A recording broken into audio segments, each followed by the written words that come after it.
5:19 is the time, and we welcome all of you back. It's been kind of a stormy Friday, but it looks like a lot of the rain is moving out of the area, and by tomorrow when Vandy and Louisville play in the Super Regional, it ought to be pretty good. Willie is with us live from Hawkins Field.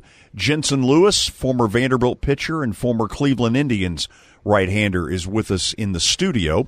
So let's take a few of your phone calls. If you want to get in to talk about any of this, do it now at 737-1025.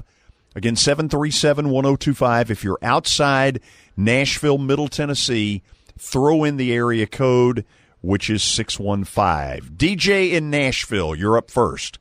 George, I got two questions. First of all, last weekend was great. Thanks for putting that on. Oh, listen, thank you for coming. Yeah, two questions. First of all, for you, going way back to when Vandy didn't even have lights for all of these bleachers and what we're doing now, what does that mean to you? And do you agree with me that it's nothing short of remarkable? And secondly, is it a disappointment if we don't make the World Series?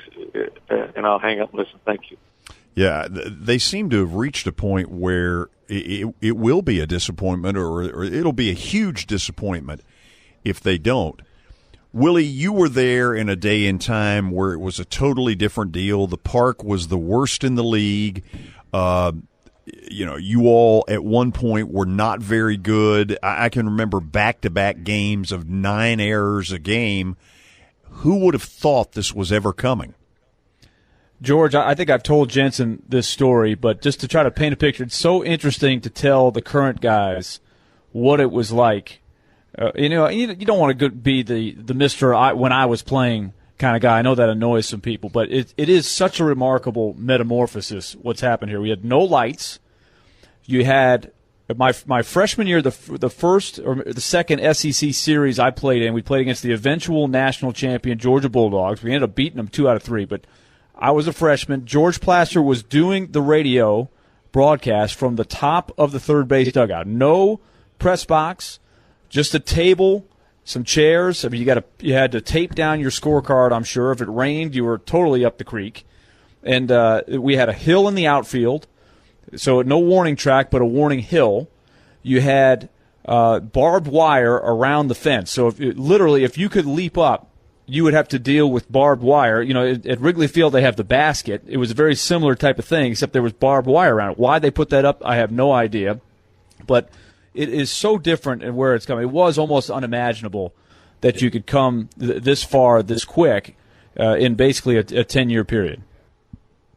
Yeah, Willie, I got to agree with you. Even on my official visit, the stadium renovations were just becoming finalized. And even then, you just were looking at pictures of what it was before and the transformation even then. And this is all the way back in 2002, 2003.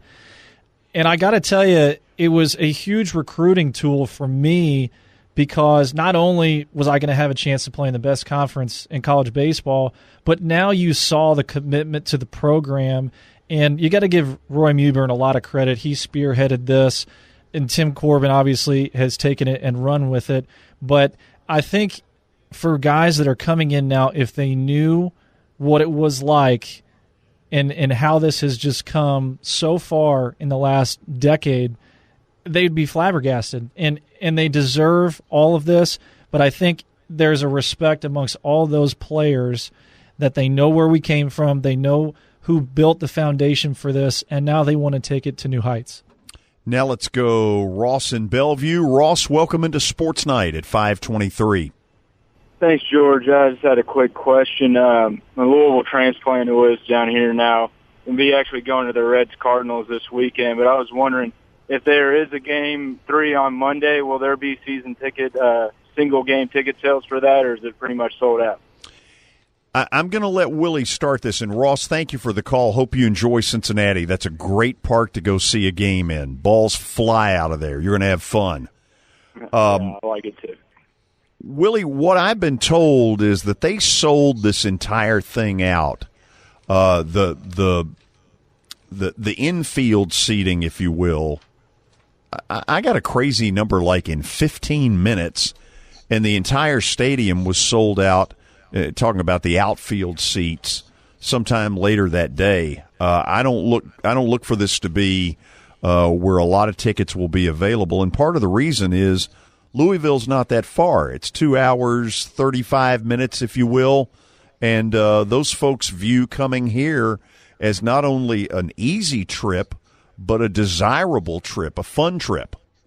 I agree, and yeah, they have announced a sellout, and unlike the regional where you had teams who had a block of tickets, as they were being eliminated, you could resell those tickets. But so I don't think that's going to be the case this time. I would say that opportunistic as they are, there'll probably be a few people selling some on the street or that sort of thing, but it is going to be a tough ticket, and that's going to make for a great atmosphere. Willie, they put a picture up here. I wish you could see this. It says Vandy when Willie played, and it's kind of a little league park, and it looks like they had a motocross out in the outfield. Oh my gosh, Willie! Exactly how you described it to me. This is what we're looking at. This is priceless. We're gonna send this thing to you. You'll get a good kick out of it. All right, we got to tweet this out here. So, Jeremy, if you can, or somebody tweet the picture out here so we can all get a look at it. Jensen, at 102.5 The Game. When you were there, what regionals, what super regionals did you all play in? 2004, we went to the Virginia Regional. And won that one. And we won that one. And I'll tell you, I believe it was Ross Ollendorf was pitching for Princeton. And Virginia was the 1 seed. We were the 2 seed. We played George Mason, I think. And Ross Ollendorf did us a huge favor because Virginia had the likes of Ryan Zimmerman. They were loaded. And Ross Ollendorf beat them on their first night. So Virginia was coming out of the losers bracket.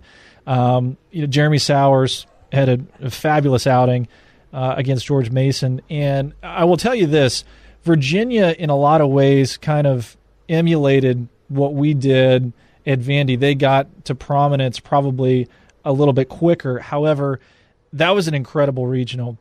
Then we went to Austin, Texas, and which is a factory. That was by far an eye-opening experience for our program, farthest we'd ever gone in school history. But I will tell you this, that was the first time that we felt the national attention pressure, I think. We got blown out in both games. I think we had the better team. We just ran into a team that was clicking on all cylinders at that point. But I will say this. You can look at the 2007 team with David Price, Flaherty, Alvarez, Casey Weathers. That team, if they played like this team now, you're talking about just a juggernaut. So I think this weekend you're going to see a team that will click on all cylinders. I wish we had the depth, when we were in the Super Regional that they do now, and I think it's going to be a huge, huge difference maker for them. We will take more of your phone calls after the break. If you want to talk about this series that's coming, whether it's to tell me why one team or the other will win the Super Regional, or to just ask questions of either Willie Daunick, who is live at Hawkins Field, or former Vanderbilt star Jensen Lewis, who is in our studio, feel free to get in now at 737-1025. Again, 737-1025. If you're outside Nashville, Middle Tennessee, toss in the area code. It's 615. Let's say hello very quickly to our man Howard Lang and the folks at Freeland Chevrolet. Howard? George, Freeland Chevrolet Fleet and Commercial, where right now we're running that special this month on Small Business Month. We've got huge rebates out there for small businesses right now. A small business guy with one truck or more can buy at the same price as the large fleets do and get all the rebates to go along with it. So, anybody that's out there that's got a small business, you might think, well, I'm too small, I'm not really a fleet. Well, this month at Freeland Chevrolet Fleet and Commercial, you are a fleet. You're going to get the same pricing from us. You're going to get the big rebates from Chevrolet and just really take advantage of a lot of good things out there. So if you're a small businessman that's been waiting to replace that old truck of yours and wanting to upgrade your truck, now's the time to do it. Just come by and see us. We're right here at I-24 in Bell Road. Look online and just see all the products we got at freelandchevy.com/fleet. Give us a call, 731-9460. Howard, you have a good weekend. Thanks, George. You too. Stay dry. Oh, listen, I hope you're right about that. That's right. Take care. Okay, stay tuned. We'll take more of your questions and comments about this Super Regional Series. You're listening to Sports Night at 529, presented by Baptist Sports Medicine.